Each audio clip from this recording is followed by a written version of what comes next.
Hey, what's up, you guys? Bloody Jacob here to bring you my weekly review of The Walking Dead on AMC. This week we've seen Season 7, Episode 7, which was called Sing Me a Song. And I didn't take any notes on this one, it's kind of like sitting back and watching. But bear with me on, bear with me on this one.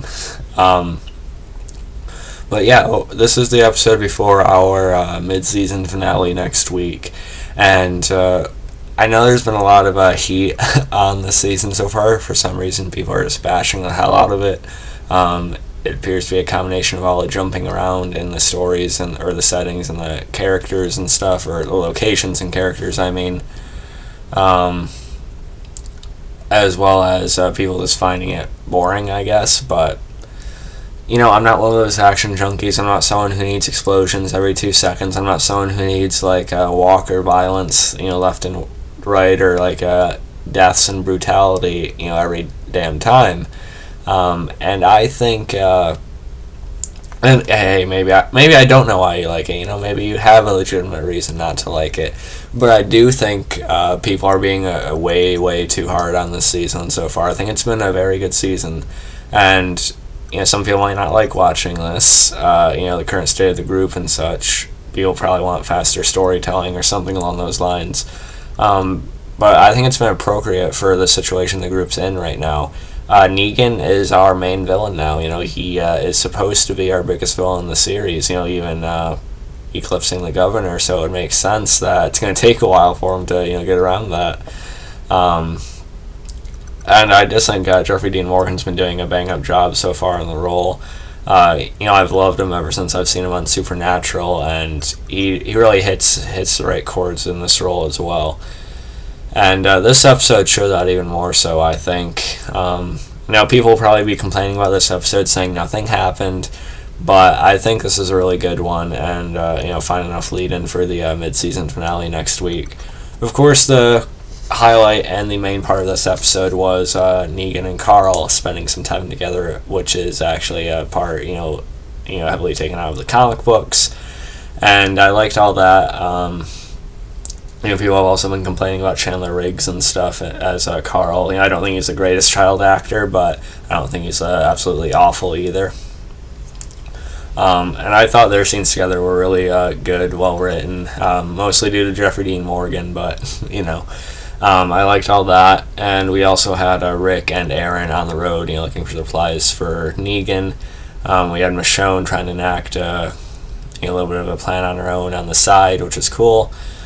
She basically ambushes or sets up, one of the women on the road, and then, tries to get her to try and lead her to Negan. We'll see how that goes.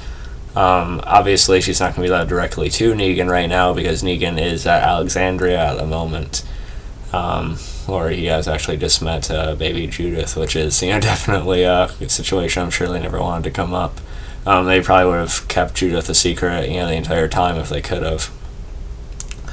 But yeah, like I said, I didn't write notes, so there's not going to be as much order to my little recap here. But I love the scenes with Negan and Carl, as I said. Of course, Carl had also seen Daryl. Daryl, he's been, he hasn't really said much lately just because of what Negan's been doing to him. But when he sees Carl, that sort of snaps him back a little bit, and he actually tells Negan, if you do anything to him. And then that earns him another time out in the little room. But it was good to see that side come out of Daryl a little bit again. And by far the best scene in the episode was the scene in Negan's room with Carl, where Negan gets Carl to remove the bandages and show him his eye. And, at first Negan, he acts like how you'd think he would about it, saying how, gross that looks and things like that. When Carl just being shamed for how he looks now, or ashamed for everything that happened and such. He starts to break down. He cries a little bit. Then the most interesting part of that, though, was Negan actually looking like he felt bad. For a second, he actually seriously said, "I'm sorry, kid." And JDM, just in that 10 seconds alone of actually looking like he actually cared about Carl, it just showed his acting chops in that one instance, and I absolutely loved it. I think it's very interesting. I think it's they're really starting to do well with the Negan and Carl dynamic already. People were worried that Daryl was going to take all of that, but no, it's still pretty strong in this show, even from that scene alone, I think. So I love that. We also had Negan making out with Sherry and such in front of Dwight, and Negan got his kicks out of that.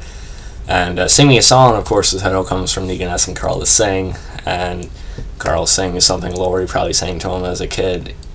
My sunshine, my only sunshine, you make me happy when skies are gray. And I'm not going to sing again on here, don't worry. But that was kind of funny and awkward at the same time too. And when they do go on that road trip, Negan has another little run-in with Olivia, and at first he doesn't really care, but then he wants to, basically have sex with her, and she just cries and just feels out of place left and right, and eventually just wants her to go make us lemonade from that, powdered stuff. But yeah. I'm sure there's plenty of stuff I'm forgetting here, but I probably should have taken notes. But overall, just the Negan and Carl interaction alone in this episode, I thought made it worth it. I think it was a really good episode. Not the best of the season, but certainly that scene was probably one of the best moments of the season for sure so far. The Rick and Aaron stuff is fine. Of course, Rick by far being my favorite character. And Aaron, he's a character I like. I wish we would have gotten more time with him, but I don't think he's a complete throwaway character either. Although he's not really like on our top level or anything, I still think he's probably like a C-list character, really. But I do like him. I think the actor does a fine job and stuff. And I also forgot to mention Spencer as well as Eugene and Rosita on this episode. Rosita's trying to get Eugene to make the bullets. Eventually, Eugene comes around to it, or at least seems to be after some back and forth between them. And Spencer, of course, he's still planning his little rebellion with Rick.